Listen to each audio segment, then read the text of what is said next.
안녕하세요. 김보라입니다. 많이 올랐으면 조금 쉬어가는 기간도 필요하겠죠. 어제 1900포인트 코스피가 넘었고요. 오늘 장에서는 소폭 하락이었습니다. 급등에 따른 부담이 시장에 남아있었고요. 그리고 삼성전자의 3분기 실적이 예상치를 하회하면서 이 또한 시장에 조금 부담을 주는 모습이었습니다. 하지만 1900포인트는 끝내 지켜냈는데요.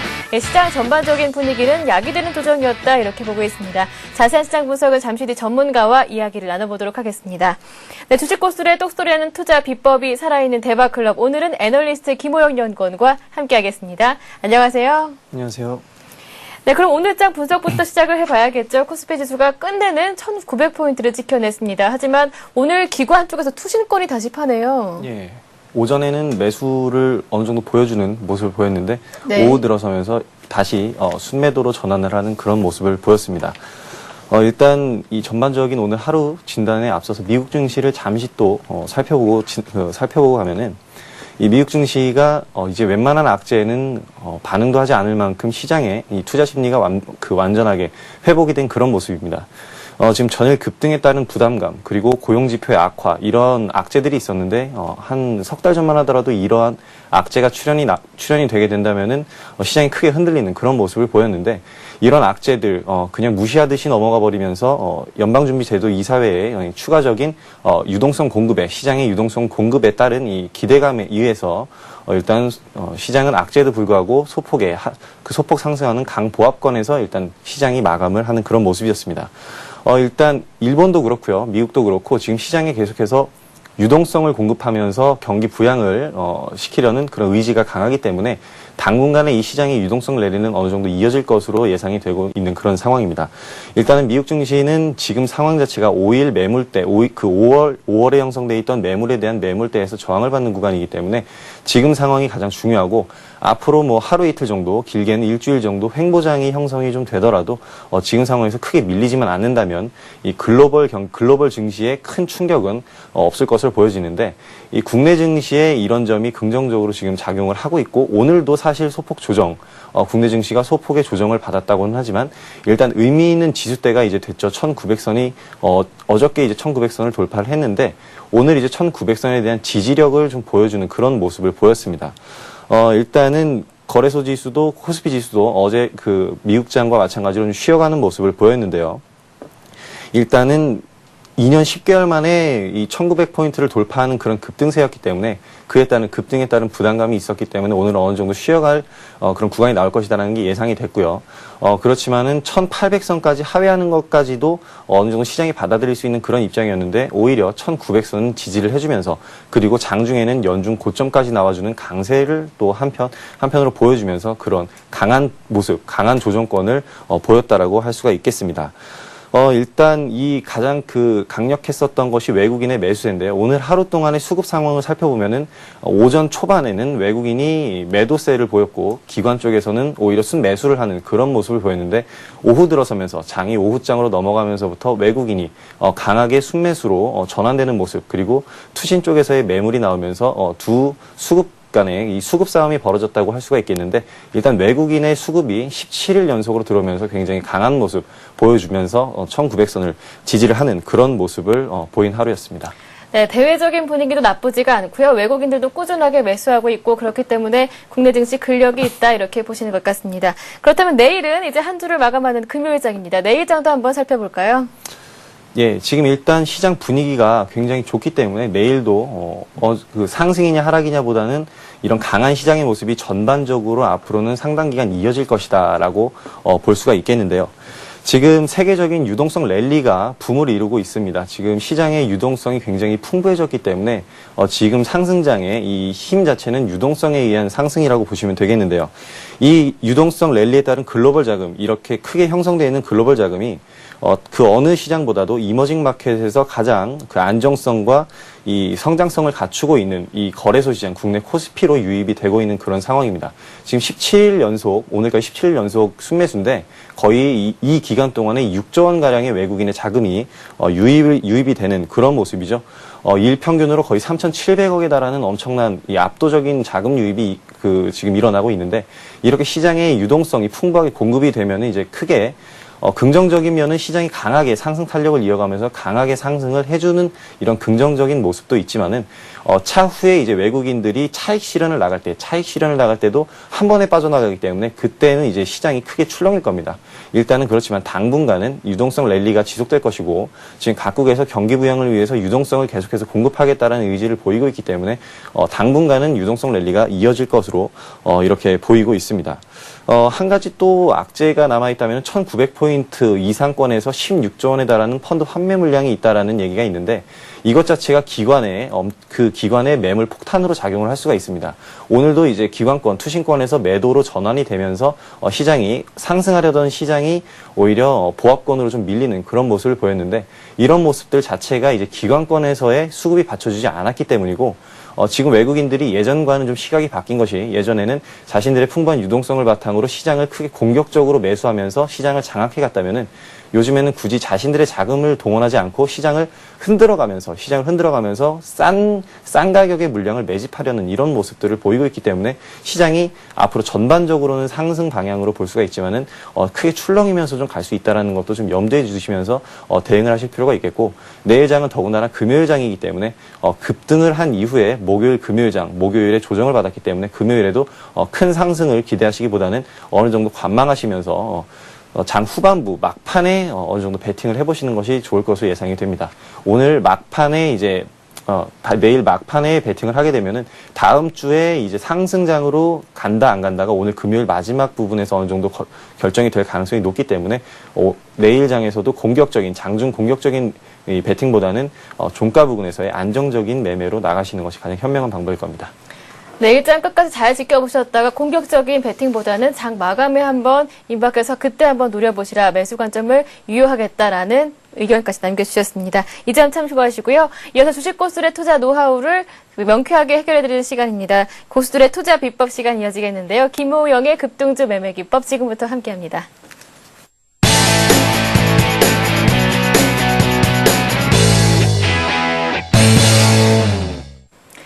네, 김호영의 급등주 매매 기법 본격적인 강의에 들어가기에 앞서서요. 지난 시간 강의 듣고 여러분들이 남겨주신 질문부터 해결을 해드리는 시간 갖고 있습니다. 참여하실 수 있는 방법 간단하게 전해드리겠습니다. 무료 문자 번호입니다. 013-3361-0110번 열려 있고요. 서영대 TV 홈페이지에서 대박클럽 게시판도 열려 있으니까요. 이 점 또한 적극적으로 활용해 보시길 바라겠습니다. 네, 앞 시간 강의를 듣고 남겨주신 질문부터 살펴보도록 하겠습니다.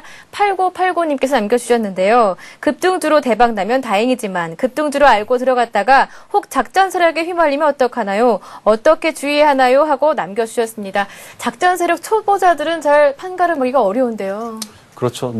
비단 초보자뿐만이 아니라 중급자든 상급자든 이 주식시장에서 오래 매매를 하신 분들도 작전 세력을 딱 집어내리라는 것은 거의 불가능하다고 보시면 됩니다. 제가 이 기법에 대해서 말씀을 드린 이유 자체가 이렇게 급등하는 종목, 사실 급등주라는 것 자체가 그 비이상적인 시세가 나오는 그런 종목들을 말을 하는데요. 사실 이 하루아침에 그 주식이라는 거, 주가라는 것 자체가 그 회사의 가치를 나타내는 건데 하루아침에 이렇게 회사의 가치가 10배, 20배씩 올라가는 그런 회사는 없죠. 그렇기 때문에 어떻게 보면은 급등주라는 것 자체가 일반적인 정상적인 시세가 아닌 어떠한 그 작전 세력에 의한 어떠한 세력에 의한 주포에 의한 비이상적인 인위적인 시세다라고 생각을 해보시면 됩니다. 그렇기 때문에 제가 이 매매 기법을 통해서 말씀드리고자 했었던 것은 이 기법을 통해서 이 주포들의 심리를 어느 정도 읽고 가면서 어떤 패턴으로 이 종목에 대해서 인위적인 시세를 조작을 하는지 움직이는지 이런 것에 대해서 캐치해보고자 이런 매매 기법을 말씀을 드린 건데요. 제가 저번 주에 강의했었던 내용들을 잘 숙지하시면서 이 급등주에 대해서 대응을 좀 해보신다면 작전주에 휘말리시는 일은 없을 겁니다. 작전주에 휘말리는 가장 큰 이유는 역시 듣고 이 종목이 잘 갈 것이라고 듣고 사거나 아니면 시장에서 상한가로 막 올라가니까 이제 욕심이 나니까 무작정 매수했다가 떨어지는데 손절을 못하고 손을 떠시는 그런 분들이 많으신데 이럴 경우에 이제 급등주, 작전주에 휘말려서 큰 손해를 보게 되는 그런 경우입니다. 제가 지난주에 강의했었던 점들, 특히 손절에 관한 부분을 명확히 지키시고요. 또 매수해야 하는 그 조건들, 시점들도 잘 지키신다면은 작전주에 휘말리시는 일은 결코 없을 겁니다. 네. 네, 그렇다면 종목 상담 신청해 주신 분 한번 살펴보도록 하겠습니다. 9925님께서 남겨주셨는데요. 현대차를 15만 5,500원에 매수했어요. 50주 가지고 있어도 되나요? 라고 남겨주셨습니다. 일단은 수익권에 계신데요. 자동차 업계 이제 한국과 EU의 FTA 관련해서도 업황은 괜찮다 이런 전망이 나오고 있거든요. 그렇죠. 지금 한국과 EU 간의 FTA 협상을 이제 공식 타결이 되면서 내년 7월부터 발효가 되는데 여기서 이제 관련 수혜주 찾기에 사람들이 손이 많이 바쁩니다. 이런 바쁜 상황에서 완성차 업체들, 이 자동차 산업에서의 전방 산업들은 굉장히 업황이 좋을 것으로 기대가 되고 있죠. 일단은 일본과의 가격 경쟁력에서 굉장히 앞서 나갈 수가 있기 때문에, 그리고 품질적으로도 지금 이 관세 인하로 인한 그 관세 인하로 인해서 낮아지는 금액 자체를 차량을 고급화하는 데 다시 재투자를 할 수 있기 때문에 일단은 완성차 업체에 대해서는 가격 경쟁력도 생겼고 품질 경쟁력까지 갖출 수가 있기 때문에 이 완성차 업체에 대한 이 앞으로의 전망은 굉장히 밝다고 할 수가 있겠습니다. 오히려 자동차 부품주라든지 이 세부 정밀 기계에서는 우리나라가 이 유럽권에 비해서 매우 기술력이 열이하기 때문에 이 부품주 쪽에서는 악재일 수가 있지만은 완성차 업체 쪽에서는 어느 정도 강점을 갖고 들어가는 부분이 있기 때문에 이 현대차 같은 경우에 지금 더군다나 수익 중이시고 추세 자체도 살아있기 때문에 한동안은 끌고 가셔도 무방할 것으로 보입니다. 네. 차트를 좀 잠시 보시면은 어제 오늘 이틀간 음봉이 나오면서 하락하는 모습을 보였습니다. 그래서 많이 불안해 하셨을 것 같은데 이 이틀간의 음봉 자체가 추세를 꺾는 음봉도 아니었고 시대 자체를 무너뜨리는 음봉도 아니었습니다. 더군다나 오늘 이 21선에 대한 지지력이 확보가 되면서 밑골을 달고 올라갔죠. 이거 자체가 저가 매수세가 어느 정도 붙었다라는 얘기가 되겠고 어제 오늘의 거래량 자체가 그렇게 많지 않았다고 했을 때 이 상황에서 어느 정도 지지력이 확보가 된다면 일종의 박스권 형태를 그리면서 다시 재차 상승해주는 그런 모습을 보일 것으로 예상이 되니까 일단은 보유를 하시고요. 만약에 21선을 이탈하게 되면 문제가 좀 심각해집니다. 이렇게 상승을 하더라도 패턴을 깨고 한번 크게 출렁였다가 다시 올라갈 수가 있기 때문에 21선을 만약에 이탈하게 된다면 손절 라인으로 잡으시고요. 다시 재차 21선을 회복하는 시점을 재매수 구간으로 잡으시면서 대응을 하시면은 앞으로 대응하시는데 별다른 문제는 없을 것입니다. 목표가는 그럼 어느 정도로 잡으면 좋을까요? 지금 신고가를 내고 있는 종목이기 때문에 목표가를 잡기가 굉장히 힘들죠. 이런 신고가를 내고 있는 이 종목 자체에 대해서는 기업 분석을 통해서도 목표가를 잡기가 힘들고 이 증권사 리포트를 참고하기에도 굉장히 허황된 높은 가격이 많기 때문에 상당히 목표가를 잡기가 힘듭니다. 여기서는 이제 스스로 판단을 하셔야 되는데 제가 볼 때에는 지금 이 추세 자체가 느슨해졌습니다. 상승 추세가 예전 급등세 이후에 어느 정도 느슨해진 상황에서 다시 재차 급등이죠.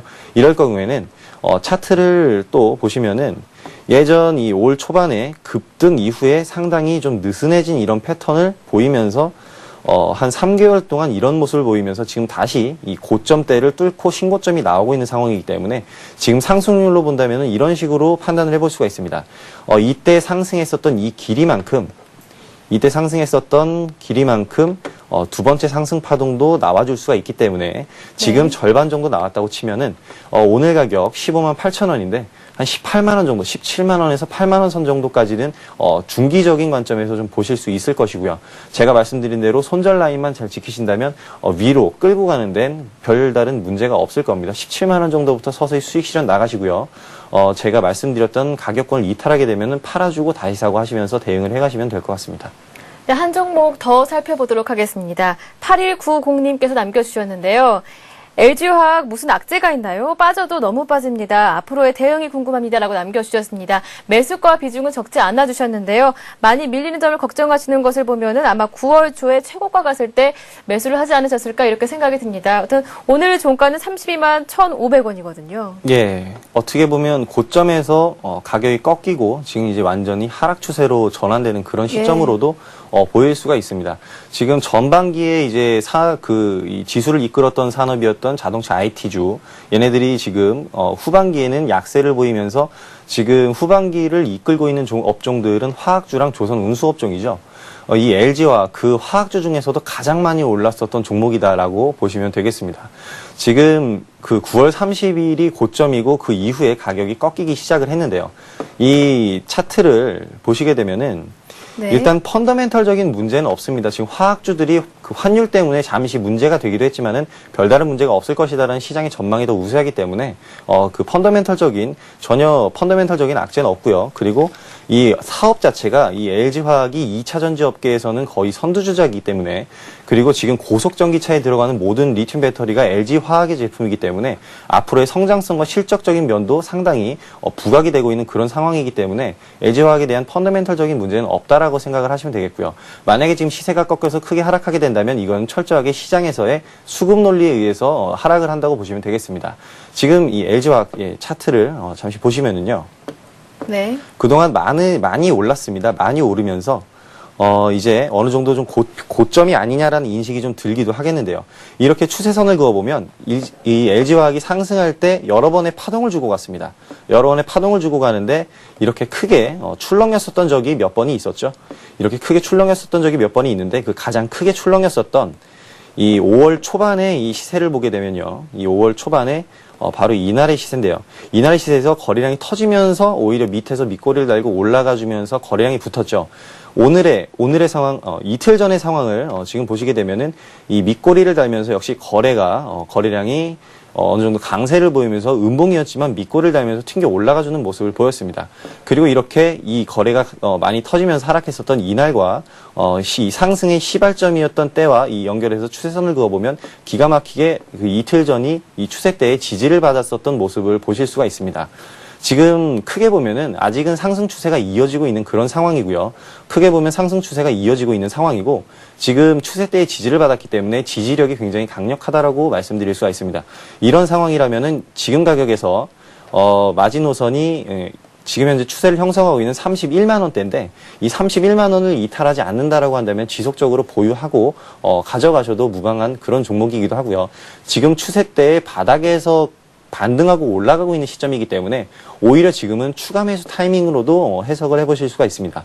추가 매수 타이밍이면서 이제 추가 매수한 물량은 36만 1,000원을 목표가로 홀딩하시면서 그 가격에 다다르게 되면 추가 매수 물량을 덜어주시고 남은 물량으로 계속 끌고 가시는 이런 전략으로 나가시면은, 지금 만약에 손실권이시면은 단가를 낮추면서 물량을 늘리는 전략이 되실 수도 있겠고요.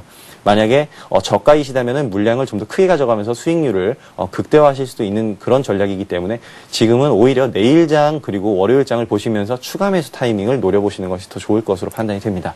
네, 이렇게 해서 지난 시간 강의에 대한 질문과 함께 지난 시간까지 보내주셨던 종목 상담 한번 해봤습니다. 이어서 실시간 종목 상담은 잠시 후에 해드리도록 하겠습니다. 참여하실 수 있는 방법은요. 013-3366-0110번 무료 문자 번호 있고요. 그리고 서울경제TV 홈페이지에서 대박클럽 게시판도 열려 있습니다. 네, 그럼 김호영의 급등주 매매 기법 본격적으로 시작합니다. 수급 논리에 우선하는 종목 선별, 급등주 매매 기법으로 착실한 수익을 노린다. 김호영의 급등주 매매 기법 지금부터 함께합니다. 네, 김호영의 급등주 매매 기법 전 시간까지는 장악형과 십제형 패턴을 봤었거든요. 오늘은 어떤 패턴 준비하셨나요? 오늘은 이제 어떻게 설명을 해야 할지 몰라서 제가 박스권 돌파형 급등주 매매 기법이라고 이름을 지어봤는데요. 네. 일단 제가 첫날에 이제 첫 번째 강의에서 장악형을 말씀드렸고, 네. 그 지난주에 이제 십자형 거래 터진 십자형에서의 급등주 패턴을 말씀을 드렸습니다. 이렇게 말씀드리고 오늘도 이제 박스권 돌파 급등주 매매 기법이라고 말씀을 드렸는데, 이 기법들이 거의 공통점이 있습니다. 공통점이 어떤 거냐면은 변형된 눌림목에 대한 그 해석에 대해서 이 눌림목이 정석대로 나오는 경우는 거의 없기 때문에 시장에서는 항상 많은 변수가 있고 많은 패턴이 있죠. 이런 패턴들을 해석하기 위해서 제가 여러 가지 이 패턴들을 조합해보고 신뢰도가 가장 높은 패턴들을 조합해서 이런 기법을 한번 만들어봤습니다. 네, 박스권을 돌파하는 급등 패턴, 이 개인 투자자들이 이 시점을 찾아내기는 굉장히 어렵거든요. 그렇다면 어떤 형태들이 있는지 그거부터 짚어볼까요? 예. 이 개인 투자자분들 요즘에는 굉장히 책도 많이 나왔고 어느 정도 이 교육적인 면이 굉장히 부각이 많이 됐기 때문에 이 눌림목 그리고 매매 기법 이런 것들은 오히려 개인 투자자분들이 많이 알고 계신 분들도 많습니다. 이런 상황에서 지금 시장에서 매매를 직접 하실 때 이것을 응용했을 때 100% 응용이 되느냐? 그건 아니거든요. 지금 이 눌림목이 변형되는 이 시점에 대해서 제가 아까 잠시 말씀을 드렸는데, 이 박스권 돌파, 그 박스권을 그리면서 그 박스권을 돌파하고 급등 패턴으로 이어가는 종목들은 굉장히 많습니다. 굉장히 많은데 이 종목들을 매수할 타점을 잘 못 잡죠. 잘 못 네. 잡는 이유 자체가 가장 큰 이유가 이 변형된 눌림목의 한 부분인데 이것을 변형된 눌림목이 아니라 이거는 시세가 꺾인 것이구나라고 판단을 하고 그 종목을 관심 종목에서 삭제해버린단 말이죠. 그러면서 이제 그 종목을 완전히 제외해버렸는데 나중에 한 일주일 뒤에 우연찮게 그 종목을 찾아봤더니 오히려 내가 봤었던 가격대보다 2배 이상 올라있는 그런 경우를 많이 경험을 해보셨을 겁니다. 네. 그런 상황에 대한 제가 이 설명을 드리려고 하는 건데 이 어떤 형태로 나타나느냐 그냥 간단하게 선으로 표현을 해볼 수가 있습니다. 제가 지난주에 말씀드렸었던 이 거래가 터지는 십자형 음봉에 대해서 설명을 드렸는데 이 거래가 터지는 십자형 음봉에 대해서 설명을 드렸고 오늘은 또 박스권 돌파에 의한 이 급등주 패턴을 말씀드린다고 했는데 이 흔히들 N자형 상승 파동이라는 말을 많이 들어보셨을 겁니다. N자형 상승 파동에 대해서 많이 들어보셨을 텐데 이런 식으로 상승하는 것을 N자형 상승 파동이라고 말을 하죠. 이렇게 알파벳 N의 모양을 그리면서 상승을 한다라는 이런 얘기인데 참 정석적인 얘기입니다. 거래량을 보면 올라갈 때 거래 터지고 N자형으로 중간에 쉬어갈 때 거래 약간 약하다가 나중에 다시 상승할 때 거래량 강하고 캔들의 모양은 뭐 이런 식의 캔들이 나와주면서 이런 식으로 상승을 한다는 참 정석적인 패턴이고 가장 이쁜 모양이죠. 이렇게만 종목들이 상승하는 종목들이 나와준다면은 뭐 거의 시장에서 손실을 보시는 분들은 안 계실 겁니다. 근데 이제 이런 패턴에서 많이 변형이 되면서 이 투자자들에게 혼란을 주고 많이 헷갈리게 만드는 그런 패턴이 요즘에 많이 나오고 있는데 이런 N자형 상승 파동, 급등주에서의 이렇게 정석적인 N자형 상승 파동은 이제 거의 나오지 않는다라고 보시면 됩니다. 요즘에는 정말 급등을 할 때 패턴이 어느 모양으로 나오냐면 N자형의 모습을 약간 변형한 건데 제가 지난주에 말씀드렸던 거래 터진 십자형 음봉에 대해서는 선이 거의 이런 식으로 나옵니다. 그러니까 쉬어가는 눌림목 구간을 굉장히 짧게 가져간다는 거죠. 눌림목 구간을 하루 아니면 당일날 눌림목을 주면서 굉장히 짧게 가져가면서 N자형이 크게 쉬는 것이 아니라 굉장히 급등 패턴으로 이어져 가면서 이제 개인 투자자분들이 만약에 상승한 다음날 눌림목을 예상하고 샀는데 크게 흔들면서 바로 상승을 줘버리는 거의 투자자분들 그 물량을 털어내는 뺏어가는 이런 패턴이 많이 가장 급등 패턴에서 급등주라고 불리는 요즘의 종목들에서 많이 나오는 패턴이고 이 패턴 이외에 이제 제가 오늘 말씀드리려는 이 박스권 돌파형 급등 패턴에는 어떤 형태로 나타나냐면 이렇게 느슨하게 이렇게 올라가는 겁니다. 이 부분이 박스권이란 얘기죠. 이건 이제 선으로 표현하면 이런 식의 선이 나오는데 이제 캔들로 조합을 해보면은 상승을 1차 상승은 무조건 한번 줍니다. 1차 상승을 주고 그 다음 이제 2차 상승을 주던지 아니면은 눌림목 형태로 가라앉든지 이런 모습을 보여주다가 이런 모습까지 이제 눌림목으로도 해석이 가능하죠. 눌림목으로 해석 가능하니까 개인 투자자분들이 그 다음날 따라 붙습니다. 그 다음날 따라 붙으면서 이제 시세를 노리고 이러한 양봉에서 이제 매수를 시도를 하는데 그 다음날 올라줘야 될 종목이 그 다음날 또 떨어지고 그 다음날도 또 떨어지는 겁니다. 이렇게 되면은 패턴이 깨졌다라고 생각하기 때문에 손절 물량이 나오게 되죠. 손절 물량이 나오면서 종목들이 하락을 하면서 이렇게 좀 밑으로 미끄러져 내리는 이런 모습을 보입니다. 그런데 이 다음에 바로 또 치고 올라가는 장대 양봉이 나오면서 어느 정도 이 음봉들을 장악해주는 이런 모습이 나오는데 이 이후부터 이제 개인 투자하시는 분들은 여기서 매수한 사람들은 여기서 또다시 안 속는다라는 생각을 하기 때문에 여기서도 매수 못하고 그 다음날도 매수를 하지 않습니다. 그렇지만 이 종목은 다시 한번 2차 파동이 크게 다시 나온다라는 그런 이론을 기반으로 한 지금 제가 말씀드리려는 박스권 돌파형 급등주 매매 기법이 바로 이런 이론을 전제로 한 그런 패턴인데요. 이런 패턴들이 최근에 바닥권에서 대상승으로 전환되는 종목군에서 이런 패턴이 많이 출현이 되고 있는 그런 상황입니다. 제가 지금 이렇게 말씀을 드리면 막연하게 생각이 되시면서 어떻게 저런 것을 찾느냐라고 생각을 하실 분들이 반드시 있을 거예요. 이렇게 막연하게 지금 설명을 드렸는데 일단은 이것은 뭐 어떻게 정해진 것도 아니고 확실한 그런 것도 아니고 제가 그냥 분석에 의해서 통계적으로 수치를 뽑아본 건데 일단 이렇게 눌림목이 나왔다가 속임수를 주는 이런 상황 대개 장대 양봉이 하루 나오고 그 다음날 눌림목 형태로 이렇게 나오다가 그 다음에 패턴이 깨지면은 대개는 이 고점 시세에서 7개의 캔들 정도가 더 나오게 됩니다. 그러니까 7일을 쉬는 거죠. 7일을 쉬면서 7일째 되는 날부터 상승을 해주는 그런 경우가 가장 많습니다. 이 고점대를 박스권 상단으로 두고요. 하락한 다음에 튕겨 올라오는 자리가 반드시 단기간에 나옵니다. 단기간에 나오는데 그곳을 박스권 하단으로 두면은 이 고점을 형성한 지 캔들 7개가 출현한 다음에 이제 7개째에서부터 상승을 주는 이런 종목들이 가장 많은데 이런 경우가 거의 신뢰도가 가장 높다고 보시면 되겠고 요것은 이제 제가 통계적으로 봤을 때 이런 경우 이렇게 7일 정도 쉬는 경우가 많다라는 얘기인데 요것도 잘 숙지해 두시면은 도움이 많이 되실 겁니다. 제가 이따가 사례를 통해서 이러한 캔들 조합들을 사례를 통해서 말씀을 드릴 텐데 이러한 사례들은 지금도 요즘에도 많이 나오고 있는 사례이기 때문에 아마 이따 사례를 통해 보시면은 훨씬 더 확 와닿으실 수 있는 그런 기법이 될 겁니다. 이렇게 이제 느슨하게 N자형을 그리면서 상승을 줄 때 이렇게 박스권을 그린다고 했는데 이게 이렇게 느슨하게 상승을 주면서 박스권을 그려도 이것을 아무 자리에서나 매수를 해서는 안 되겠죠. 이것도 어느 정도의 조건이 있습니다. 조건이 있는데 가장 중요한 것은 추세입니다. 일단은 지난주에도 말씀을 드렸고 첫 강의 때에도 말씀을 드렸는데 이 매매할 때 가장 중요한 거는 추세입니다. 추세에서 하락 추세에서 매매를 하면 백날 매매해봐야 아무리 좋은 캔들 조합이 나오고 아무리 좋은 재료가 나와도 하락 추세에서는 웬만하면 수익을 보기가 굉장히 힘들죠. 일단은 상승 추세에 있는 종목군을 매수하시는 것이 가장 중요하고요. 그렇지만 제가 오늘 말씀드린 이 패턴에 대해서는 하락 추세에서도 매수가 가능하다고 할 수가 있는데 이것은 엄밀히 말해서 하락 추세에서 매수하는 것이 아니라요. 자, 종목이 크게 하락을 긴 오랜 시간 동안 이렇게 했습니다. 그러면 종목이 바닥을 다지겠죠. 이 종목이 부도가 날 종목이 아니면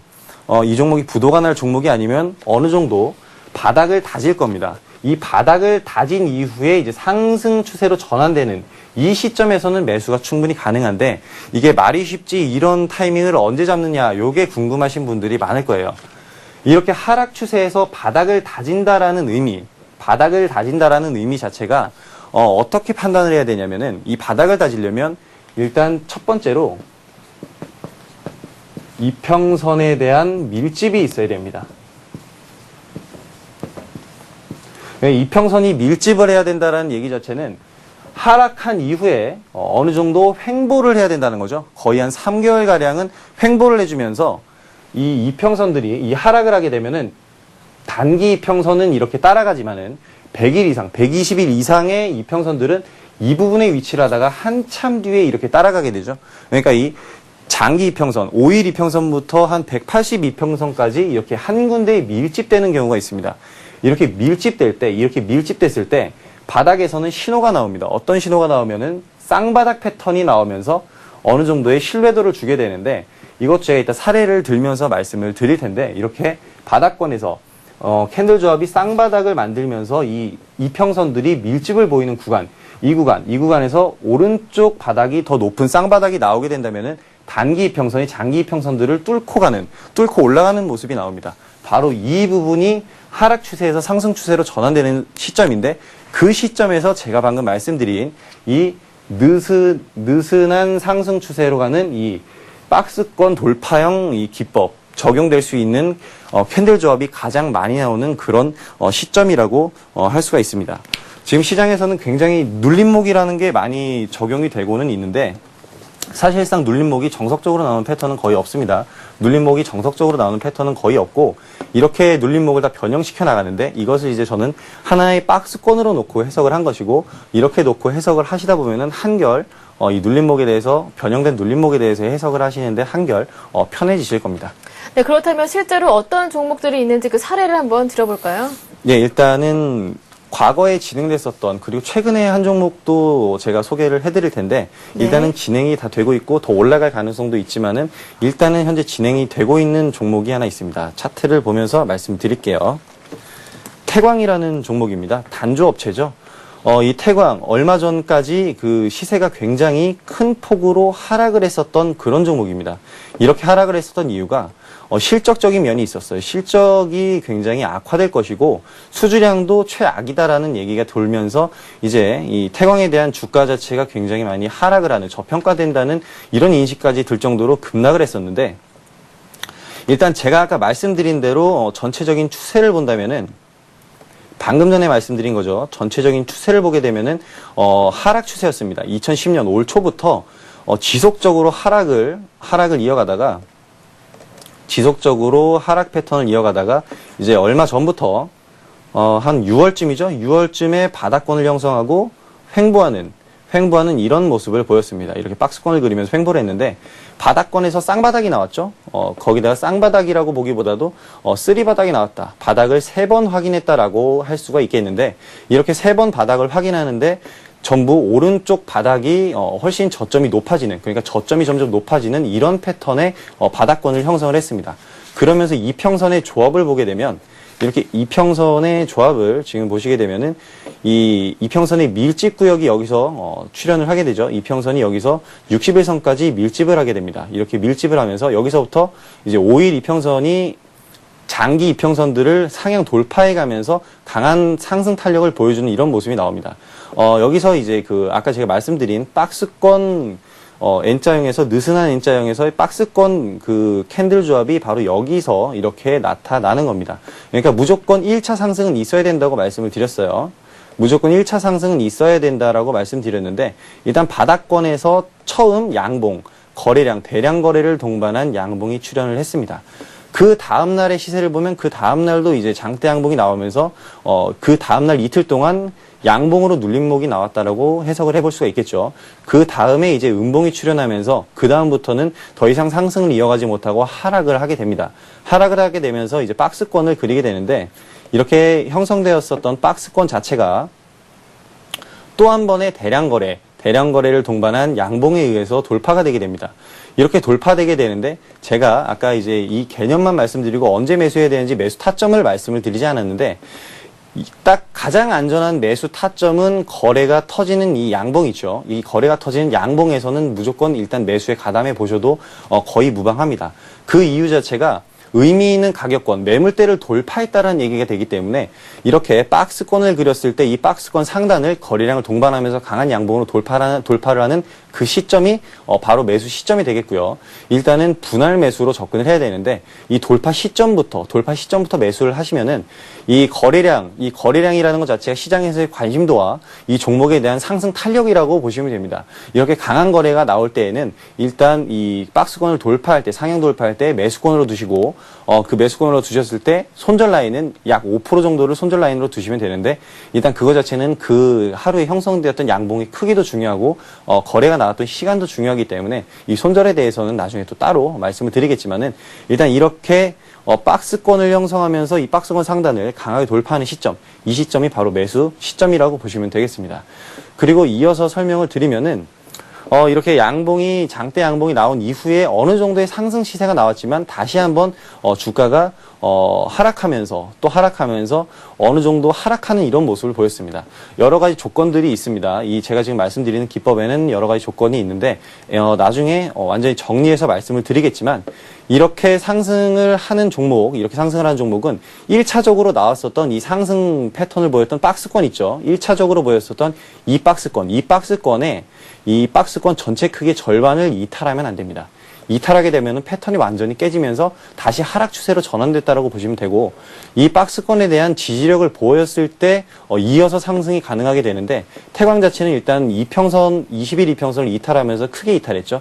이렇게 이탈했지만은 이 박스권 크기의 절반가량, 그러니까 처음 1차 상승의 절반가량을 이탈하지 않았고, 오히려 박스권 상단부 근처에서 반등을 줬죠. 이랬기 때문에 지속적인 홀딩이 가능했었던, 지속적인 보유 전략이 가능했었던 그런 종목입니다. 이렇게 언제가 매도 시점이냐라고 그 매도 시점이 가장 중요한데, 이럴 때는 매도 시점이 아니라 오히려 보유 전략이고요. 박스권 상단, 이전에서의 지지 구간인 박스권 상단을 이탈하면서 그 박스권을 완전히 이탈하게 되면 그때가 본격적인 매도 구간이라고 보시면 되겠습니다.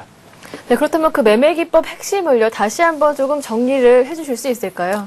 예, 매매 기법 핵심을 말씀을 드릴게요. 네. 자, 지금 여기 화면에 제가 적어놨는데 지금 5개로 정리를 해봤습니다. 일단 네. 첫 번째, 1차 상승 파동을 보인 종목에 이런 패턴이 출현한다. 제가 말씀을 드렸듯이 무조건 1차 파동은 있어야 됩니다. 그리고 이 1차 파동에서 무작정 매수하기에는 좀 무리가 있고요. 이 1차 파동 이후 대응 전략을 말씀을 드린 겁니다.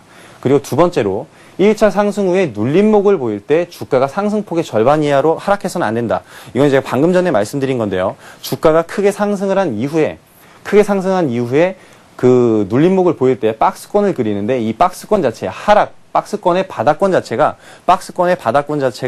이 처음 상승했었던 양봉의 크기의 절반 이하로 내려오면 패턴이 깨졌다라고 보시면 되겠고, 이 박스권 자체가 박스권 하단부가 1차 상승 파동의 길이의 절반 정도만 침범하지 않으면 안정적으로 올라갈 수 있겠구나라고 판단을 해보시고, 오히려 아까 제가 LG화학에서 설명을 드렸었던 것처럼 추가 매수 구간으로 삼으셔도 무방한 그런 구간입니다.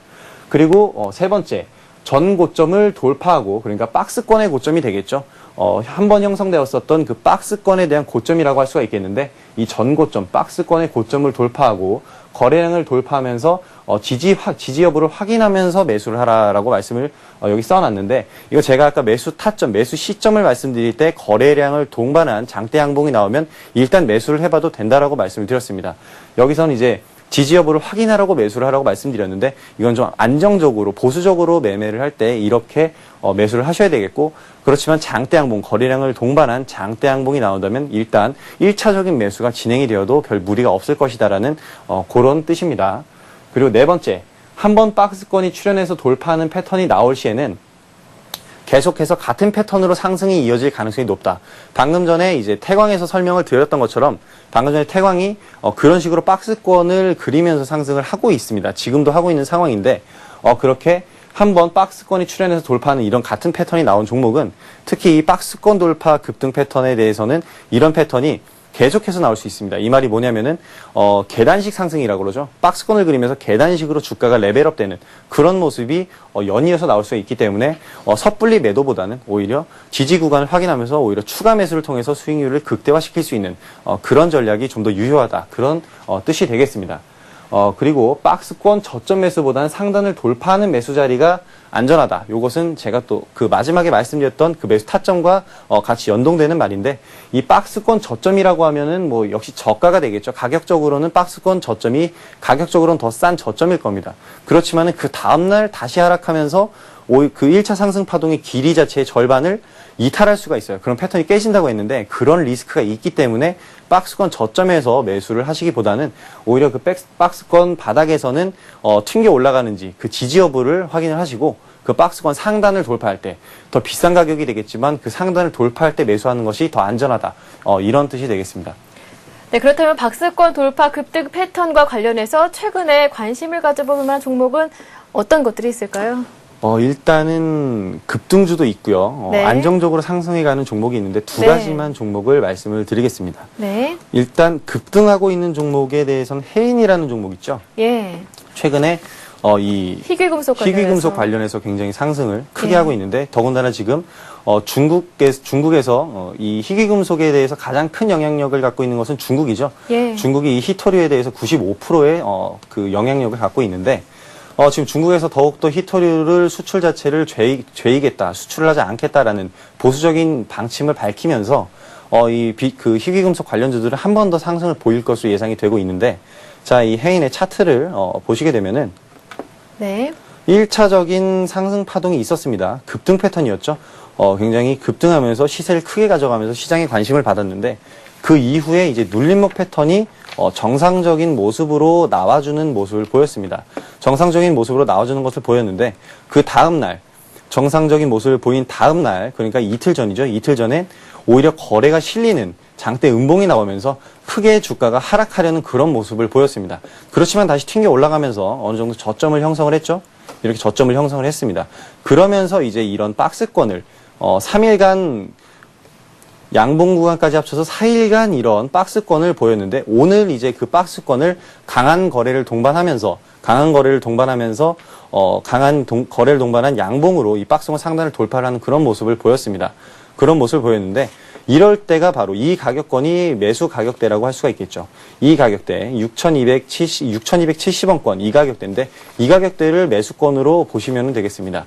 오늘 일단은 그 가격을 돌파하고 나서 위쪽에서 이식 매물이 출회되면서 다시금 밀렸지만은 박스권 안쪽으로 들어가진 않았죠. 이렇게 해인처럼 상승하는 종목들, 이렇게 박스권을 돌파하는 종목들이 상승 패턴을 이어갈 가능성이 있는데 제가 아까 통상적으로 7일이라고 했습니다. 7일 정도 쉬는 것이 거의 정상적인 패턴이라고 말씀을 드렸는데 이 해인 같은 경우 오늘 쉬는 구간이 좀 짧았다고도 해석을 할 수가 있어요. 그래서 오늘 밀렸다고도 할 수가 있겠는데 앞으로 좀 관심 있게 보시면 다시 2차 상승 파동이 나올 가능성이 굉장히 높은 종목 중에 하나라고 볼 수 있고 이것이 제가 말씀드렸던 급등주에서 나왔었던 지금 패턴이고요. 안정적인 종목이라고 한다면은 지금 슈프리마라는 종목이 있습니다. 슈프리마라는 종목이 있는데 이 슈프리마 같은 경우 네. 아까 태광과 굉장히 비슷한 패턴을 보이고 있어요. 2009년에 무상증자 이후에 지속적인 하락 패턴이죠. 지금 슈프리마 같은 경우에는 이 전자주민증과 관련된 지문인식에 대해서는 세계적인 기술력을 확보하고 있는 기업이기 때문에 펀더멘털 자체는 굉장히 뛰어나다고 할 수가 있습니다. 펀더멘털이 뛰어나고 더군다나 회사 안에 이 현금성 자산이 굉장히 많은 유보율이 높고 자기 자본 비율이 96%나 되는 굉장히 펀더멘털이 좋은 회사라고 할 수 있습니다. 그렇다면 지금 주가 자체가 굉장히 저평가되어 있다라고 볼 수도 있겠는데요. 차트를 통해서 좀 말씀을 드리면은 지금 2009년부터 지속적인 하락을 이어왔습니다. 2009년부터 지속적인 하락을 이어오고 있는 이런 상황인데 얼마 전에 이제 이 하락 추세를 어느 정도 돌파해주는 모습을 보이면서 이 이평선들이 밀집한 구역이 나왔죠. 지금도 밀집해 있습니다. 지금도 이평선들이 밀집해 있기 때문에 아직 상승을 시작하지 않은 그런 모습이고요. 제가 볼 때에는 지금도 매수권으로 충분히 봐줄 수가 있겠는데 일단 급등 패턴은 나오지 않았지만 1차적으로 상승을 주고 있습니다. 1차적으로 상승을 주면서 이렇게 눌리는 모습을 보였는데 이 기간 동안이 짧은 기간이 아니라 4-5개의 캔들이 나오면서 일주일 정도 눌림목을 주는 이런 박스권이 나왔습니다. 이런 박스권이 나오면서 다시 한번 거래가 실린 양봉으로 인해서 박스권 상단을 돌파하고 상승을 이어가고 있는데 오늘 같은 경우에 이제 다시 거래량을 동반하면서 하락을 하는 그런 모습을 보였는데 오늘 일단 하락을 했지만은 밑꼬리를 달아주면서 올라와줬죠. 이것은 11선의 지지를 받았는데 어느 정도 하락에 대한 테스트를 좀 받았다고 생각을 하고요. 지금 이 박스권 저점이라고 봤을 때, 이 상승에 대한 박스권 저점이라고 봤을 때, 향후, 13,000원의 가격대를 돌파하는 가격이 나오게 되면은 13,000원 이상에서는 한번, 강한 거래를 동반한 양봉이 나올 때 13,000원권에서 매수가 충분히 가능한 그런 종목이라고 할 수 있겠습니다. 네, 그렇다면 이제 신청자분들께서 상담 신청해주신 종목들 한번 살펴보는 시간을 갖도록 하겠습니다. 참여하실 수 있는 방법을 다시 고지해드리겠습니다. 무료 문자 번호입니다. 013-3366-0110번 참여해주시면 됩니다. 네, 강의 듣는 중에 신청해주신 종목들 살펴보겠습니다. 네. 1627님께서 남겨주셨는데요. 연결이 힘드네요. 삼성전기를요. 11만 9,500원에 매수하셨는데요. 30% 갖고 계시다고 합니다. 요즘 걱정이 많으실 것 같아서요. 먼저 상담을 해드리도록 하겠습니다. 삼성전기 한 5일 정도, 5거래일 정도 주가가 계속 내리고 있거든요. 예, 지금 IT주는 거의 이런 상황이죠. 예. 더군다나 오늘 삼성전자의 실적 발표가 시장 기대치에 미치지 못하면서 IT주가 전반적인 약세를 보였고 앞으로도 향후 며칠간은 조정세가 좀 나올 것으로 예상이 됩니다. 더군다나 삼성전기 같은 경우에는 외국계 보고서에 테러를 당했다라고 해도 과언이 아닐 만큼 보고서 한 장 때문에 주가가 많이 꺾인 그런 케이스인데요.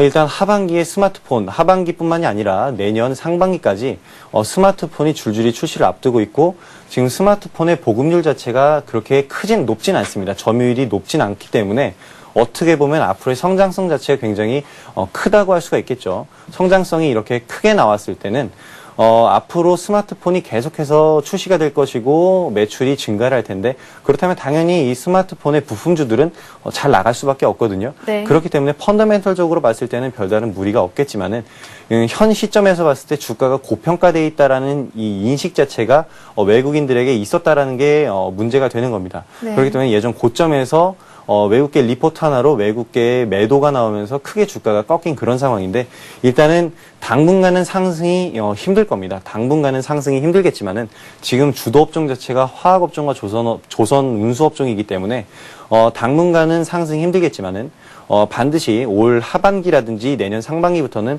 반드시 IT 부품주들이 각광을 받을 겁니다. 각광을 받을 수밖에 없고, 더군다나 지금 국내에서 수출 비중이 가장 높은 업종 자체가 자동차와 반도체이기 때문에, 이 IT 쪽이기 때문에 삼성전기도 어느 정도의 수혜는 받을 수가 있을 겁니다. 지금 손실폭이 그렇게 크지 않으시기 때문에, 크지 않으시기 79,500원에 매수하셨으니까요.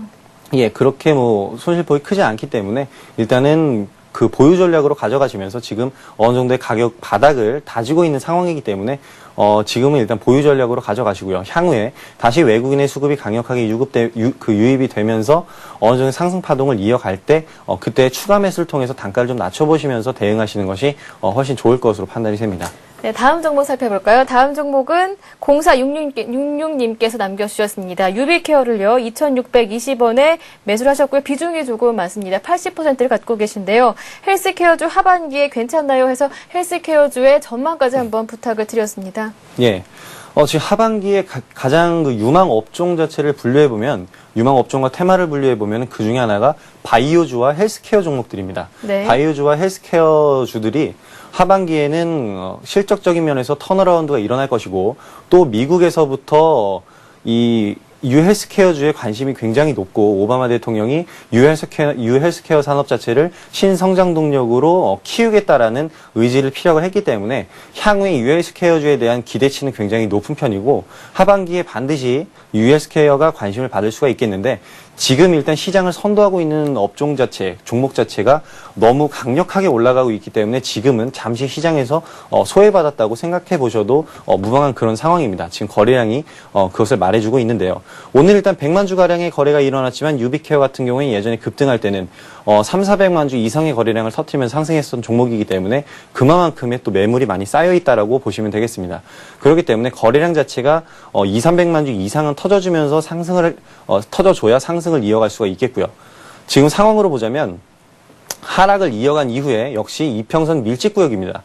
지금이 이평선 밀집구역이고 지금 1차 상승 파동이 나왔죠.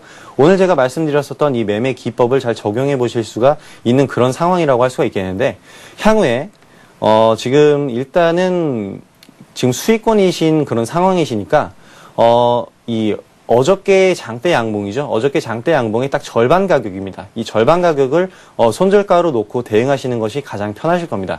2,580원 정도를 손절가로 놓고 대응을 하시면서 지속적으로 보유를 해나가시고요. 향후에 업황 자체는 좋아질 가능성이 가장 높기 때문에 업황에 대해서는 걱정하지 마시고, 펀더멘털적인 면에서도 걱정을 하지 마시고요. 지금 일단 수급적인 면과 이 차트적인 면, 기술적인 면에서 일단 최종적으로 판단을 하셔야 되는데, 제가 말씀드린 대로 2,580원권을 손절가로 놓고 대응하시면서 꾸준히 보유 전략으로 가져가시기 바랍니다. 네, 한 종목 더 보도록 하겠습니다. 다음 종목은 큐로컴인데요. 1,830원에 매수를 하셨고요. 매수를 했는데 매도해야 되나요? 라고 남겨주셨습니다. 오늘 상황을 보니까요. 큐로컴이 5% 내리면서 1,545원 종가를 찍었습니다. 하반기에 바이오주들이 좋다고 해도 바이오주들이 굉장히 여러 갈래의 종목들이 있죠. 특히 큐로컴 같은 경우에는 지금 슈퍼박테리아 테마가 잠시 반짝했었습니다. 슈퍼박테리아 테마가 잠시 반짝했지만은 공식적인 발표가 나온 것이 슈퍼박테리아라는 것은 없다라고 공식적인 결론이 나왔어요.